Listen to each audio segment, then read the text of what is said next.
Nah ini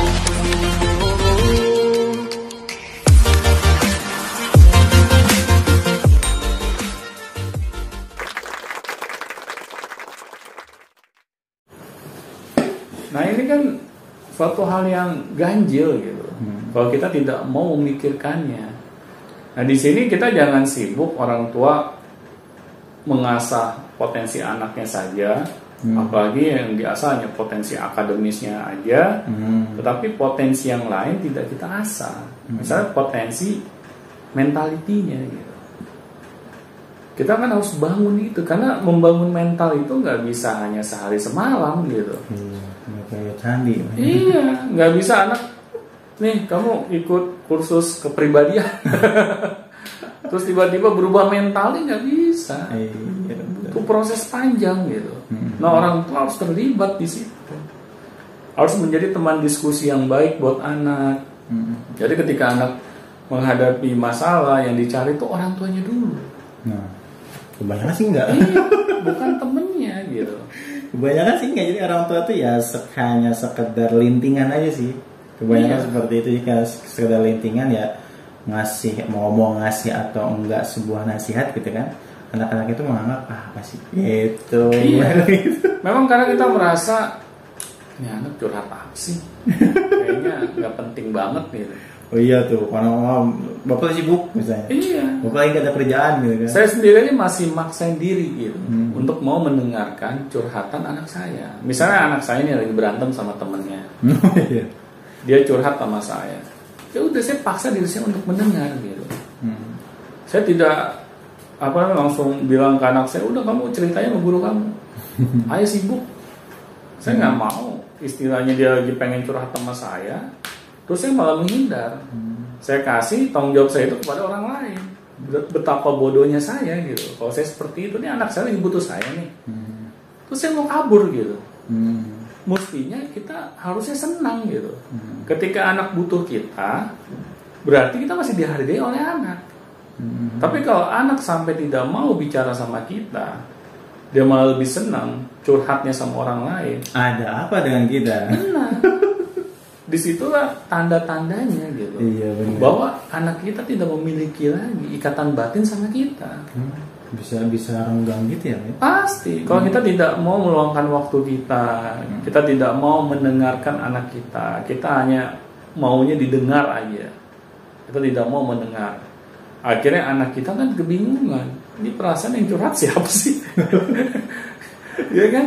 Iya, kan gue yang punya masalah gitu. Kenapa lo yang ngomong terus gitu? Dan kayak menasihatinya tuh bukan kayak antara ini ya, dari batin ke batin biasanya ya, tapi kayak menyalah-nyalahkan biasanya. Kamu kenapa umur segini belum ini belum itu belum itu? Iya. Bingung juga kita sebagai anak ya. Ih, kenapa sih orang perasaan gue yang banyak masalah, kenapa ada yang rusuh gitu? Iya. Nah ini kan membuat menjadi anak itu lebih berat lagi tantangannya gitu. Karena kan anak ini belum punya banyak database di dalam kepalanya gitu. Mereka belum banyak memiliki tools untuk menyelesaikan masalahnya. Tapi kalau kita tidak mau berusaha membantu mereka, siapa lagi? Apakah mereka harus curhat dulu sama temennya?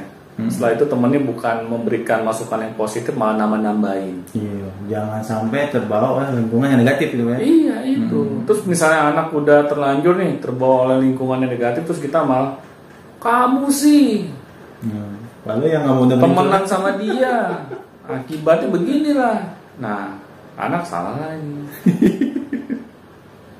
Emang anak itu salah mulu Pak kerjanya. Iya, makanya saya selalu geli gitu kalau melihat bahwa orang-orang dewasa ini menganggap menjadi anak itu hal yang mudah gitu. Padahal berat sekali tantangannya gitu. Saya kan juga merasakan gitu. Pas saya zaman anak-anak gitu kan, saya diperlakukan misalnya kurang sesuai gitu, itu nggak akan saya bawa terus hingga saya dewasa. Pas saya dewasa, saya jadi punya keraguan dalam melakukan suatu hal gitu kan, saya tidak yakin sama diri saya gitu. Saya gampang putus asa. Itu kan tidak muncul tiba-tiba. Pasti kan karena proses dari kecil hingga dewasa gitu. Makanya kita mudah ragu, kita mudah putus asa, kita nggak yakin sama diri kita sendiri, cenderung nggak percaya diri ya. Iya, itu nggak terjadi simsalabim, itu butuh proses gitu. Makanya orang tua di sini harus mau mendampingi gitu. Guru juga harus mau mendampingi. Jadi jangan sampai di rumah dihantam, di sekolah dihantam lagi. Berat lah. Iya.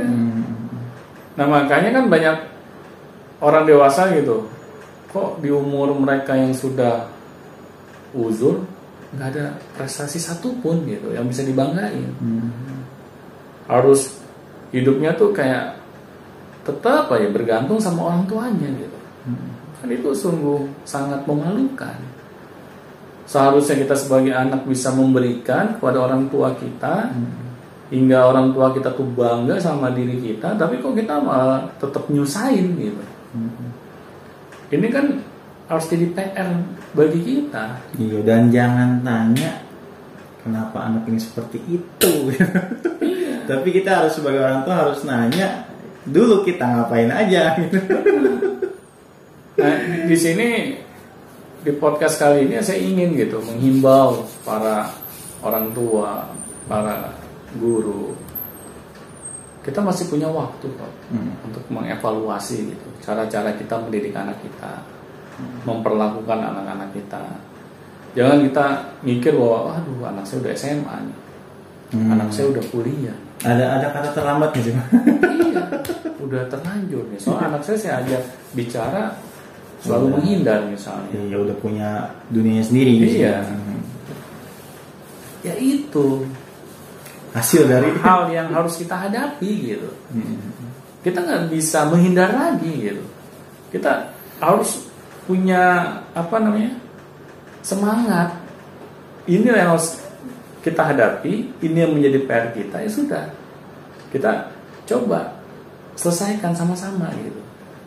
Kita tidak misalnya anak menghindar dari kita langsung putus asa. Malah kita yang putus asa gitu. Malah kita yang putus asa ya. Iya, kita harus tetap yakin gitu. Pasti suatu saat nanti saya bisa menaklukkan hati anak saya.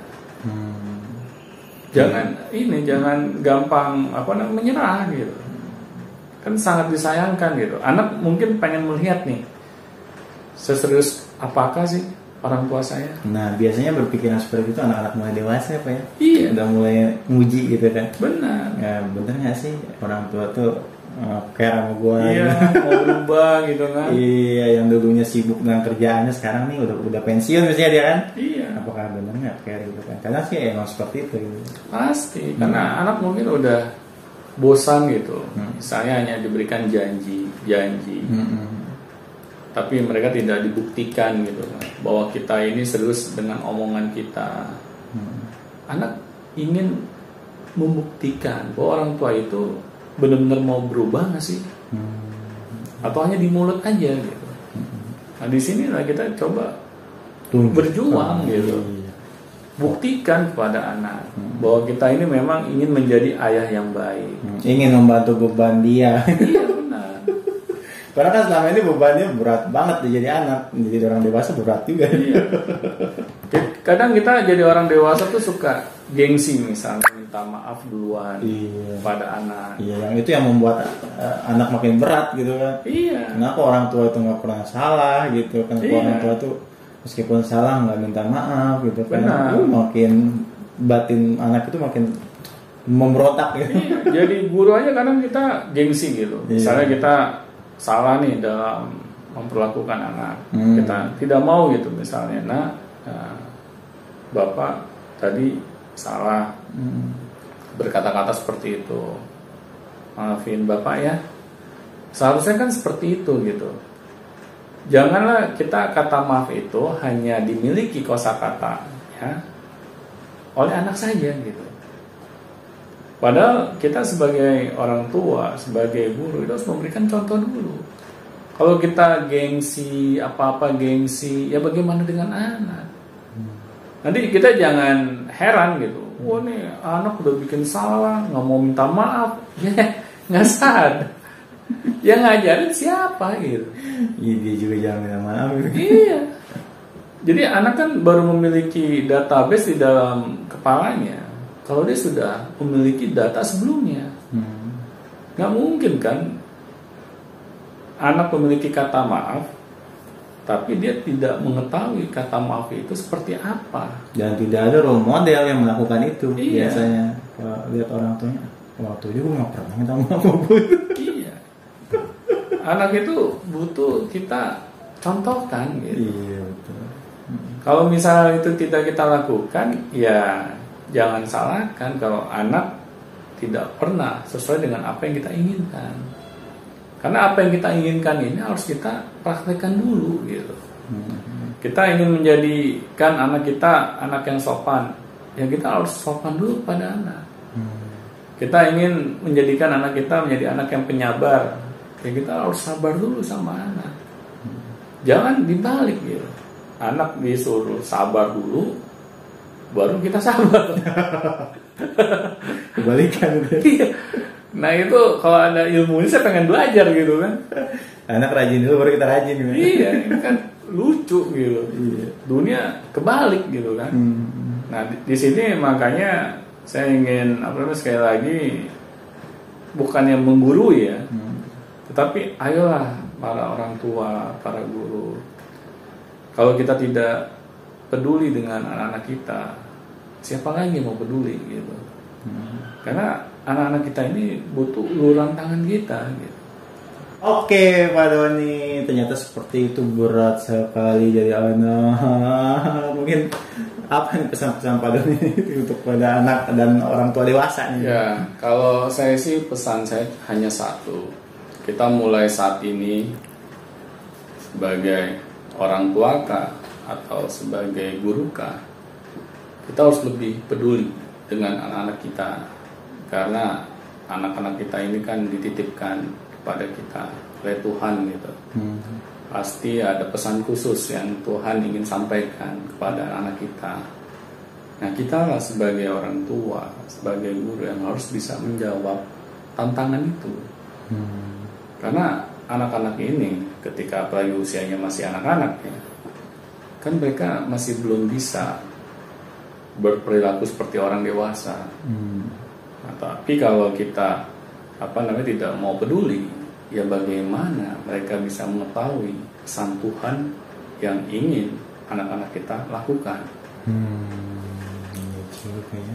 Yang terpenting itu ya Pak ya. Pasti. Pesan dari Tuhan untuk anak-anak, jadi jangan diberat-beratin sama yang lain-lain. Iya. Oke, terima kasih Pak Doni untuk sore hari ini.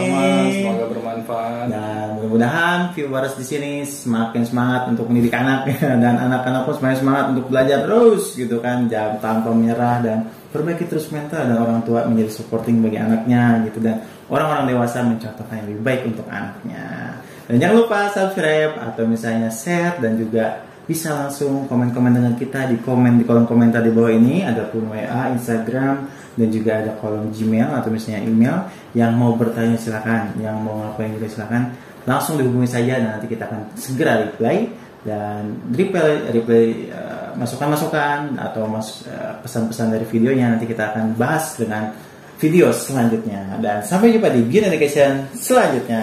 Sampai jumpa.